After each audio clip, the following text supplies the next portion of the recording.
Você gosta de praticar exercícios físicos? Vai passar por alguma cirurgia nesses próximos dias? Assista no vídeo que hoje vamos falar sobre o retorno à atividade física no pós-operatório. Olá, meus amigos, tudo bem? Eu sou Marcos Yasuda, especialista em cirurgia bucomaxilofacial. Bem-vindos aí aos novos inscritos no canal. E hoje nós vamos falar sobre o exercício físico e a cirurgia. É muito comum os pacientes ficarem na dúvida de quando retornar à atividade física. Você pratica alguma atividade física? Geralmente, quando você passa por algum procedimento cirúrgico, você precisa fazer algum repouso. E é muito variável, depende muito do porte cirúrgico, da localização da cirurgia, mas no nosso caso especificamente na boca, nos maxilares, na articulação, a gente vai precisar de algum repouso, mas é também muito variável. Por exemplo, você vai passar por uma cirurgia de sisos. Vai depender muito também da quantidade de sisos. Vai fazer um siso, vai fazer os 4 sisos. Geralmente, você fazendo um lado, você vai ter um pouco mais de conforto na sua alimentação e geralmente a sua atividade. E, além da atividade, você também vai ter que fazer um repouso. Em relação ao exercício físico, vai depender também da intensidade do exercício físico, né? Vamos voltando aqui no assunto do siso. Você extraiu os 2 sisos de um lado, teve um pouco de inchaço, um pouco de edema. Então, primeiros 7 dias, nem pensar, voltar à atividade. Mas você fez um siso superior, né? Não precisou fazer desgaste de osso, né? Não teve fratura radicular, não teve comunicação com o seio maxilar, foi bem tranquilinho, 10 minutos, 15 minutos fez a cirurgia. Aí, de repente, você pode pensar em voltar à atividade, talvez com 5 dias. Porém, sempre é bom perguntar para o profissional e algumas vezes você fazer o retorno antes dos 7 dias, né, para fazer essa avaliação, se vale a pena ou não voltar à atividade física. Um caso, às vezes, que vai exigir mais tempo, por exemplo, é um paciente que fez enxerto ósseo. O paciente que fez enxerto da maxila inteira de osso. Esse paciente ele tem que ficar pelo menos os primeiros 30 dias, né, sem realizar atividade física. Por quê? Porque já é uma cirurgia de um porte maior. Vai descolar toda a mucosa, vai colocar um material no seio maxilar, ele pode deslocar, não pode forçar a respiração, não pode forçar para suar. Você tem que ter o maior cuidado nesses procedimentos que faz o enxerto no seio maxilar para ele não ter esse deslocamento, né? Se faz pressão na respiração, ele pode soltar o material do enxerto. Então, 30 dias é certeza, né? Alguns pacientes aí vai uns 40 dias de repente, né? Igual os pacientes de cirurgia ortognática. A gente vai fazer o reposicionamento da mandíbula, do queixo, da maxila.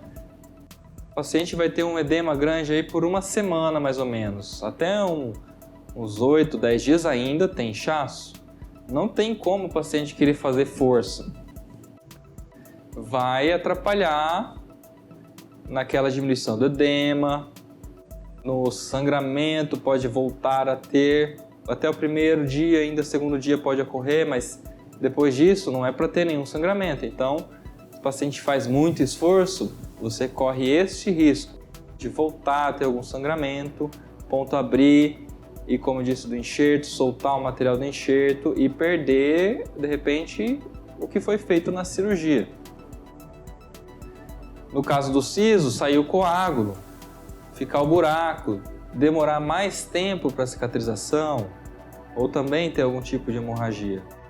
Aí as cirurgias, por exemplo, menores também, você pode pensar como implante. A gente também vai ter restrição. Um implante só, sem enxerto nenhum, só instalou um implante lá um cortezinho pequeno de 1 centímetro, colocou, fechou a gengiva. Vai ter um risco menor de ter algum sangramento do que, por exemplo, uma extração de um siso incluso. Mas você pode ter algum tipo de dor à movimentação. Aumento da frequência cardíaca, pode latejar um pouco mais, pode ficar um pouco mais inchado também, além dos dias normais. Então, primeiro, segundo dia, nem pensar. Então, você realizou um implante, seja prudente, fique um período aí também de mínimo de 5 dias sem realizar nenhuma atividade. Depois, mas eu vou fazer só uma caminhada. Como vai ser essa caminhada? Você vai fazer com um pouco mais de intensidade? Você vai pegar um sol do meio-dia? Ou você vai fazer em esteira? De qualquer forma, a atividade, como eu falei, vai exigir um pouco mais dessa frequência cardíaca, tem uma chance maior de ter um pouco de sangramento. Então, eu acho que pelo menos esses 5 dias aí para algum exercício leve você vai ter que fazer. Depois desse tempo, conversar com o profissional, aguardar o período adequado ou fazer o retorno antes dos 7 dias, caso tenha esta dúvida. Já um implante com enxerto ósseo lá, arrancou um dente. É muito comum a gente fazer implante imediato hoje. A gente extrai um dente, bota um implante e bota um enxerto ósseo na mesma sessão. Aí você já vai ter um risco maior de soltar um enxerto também, igual o enxerto da maxila do seio maxilar. O implante individual é só um, mas se começa a soltar aquele ossinho, ele não recupera, ele vai ficar perdido, o enxerto ósseo.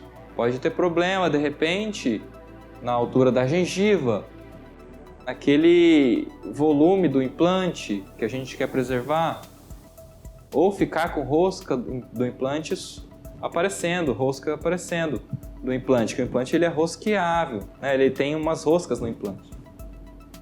Então, fez um implante com enxerto, tenha mais cautela. Evite fazer exercício pelo menos os próximos 10 dias.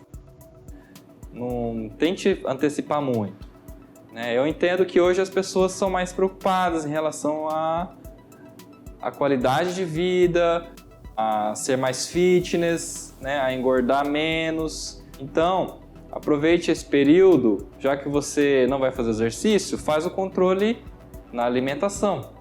Você vai ter que fazer um controle de qualquer forma da alimentação por conta da cirurgia na boca, por exemplo. Você não vai poder comer qualquer coisa. Então faça esse controle na alimentação para não ter um aumento de peso, por exemplo, que você não deseja. Tem muitas opções, você pode consultar uma nutricionista para verificar. Pega uma especialista da área para isso, né, para fazer o seu tipo de dieta adequada no período do pós-operatório. Não ficar somente no sorvete. Só sorvete, sorvete, sorvete, né? E suco, sorvete, tá? Você pode tem uma gama de alimentos hoje para você utilizar. Fazer alguns caldos, fazer até mesmo amassado depois de alguns dias, se você puder. Não é só alimento doce, no caso o sorvete, que é adequado para o pós-operatório. E como eu estava falando, também depende não só da intensidade do procedimento, mas também o tipo de exercício físico, né? Tem paciente que vai fazer uma caminhada leve, meia hora, só para soltar um pouco a musculatura. De repente, que como eu disse, uns 4 dias, 5 dias talvez, né? E cada caso é um caso, que como eu disse, é bom a gente ir avaliando cada caso. Você vai ter uma intensidade na caminhada. Você fazer um crossfit, você já vai ter um nível muito mais alto de intensidade. Ou aqueles pacientes que treinam corrida, né? Eu que moro aqui em Cuiabá, fazer corrida na parte da tarde, o desgaste físico é muito grande. O que também vai trazer o desgaste físico, né? Diminuir um pouco, baixar um pouco a sua imunidade. Ter uma chance maior de você pegar uma infecção pós-operatória. Além dos outros riscos, como eu disse, aumentar sangramento, abrir ponto, aumentar edema, de repente, perder o material do enxerto. tá bom? Então, vamos ser sempre cuidadosos e evitar antecipar. Se for para dar uma dica hoje, né, a dica seria assim: não antecipe o seu retorno por conta do exercício físico. Garanta primeiro a qualidade do seu pós-operatório, que a cicatrização seja bem feita, que os pontos fiquem no lugar, que você esteja fazendo a higienização direitinho, para depois pensar no retorno ao esforço físico. Então, pessoal, o que eu tinha para dizer hoje era isso. Se vocês tiverem alguma dúvida em relação à minha especialidade, a cirurgia bucomaxilofacial, escrevam para a gente no canal ou na nossa página no Facebook, hoje também no Instagram. Vou estar à disposição de vocês, tá bom? Um grande abraço a todos.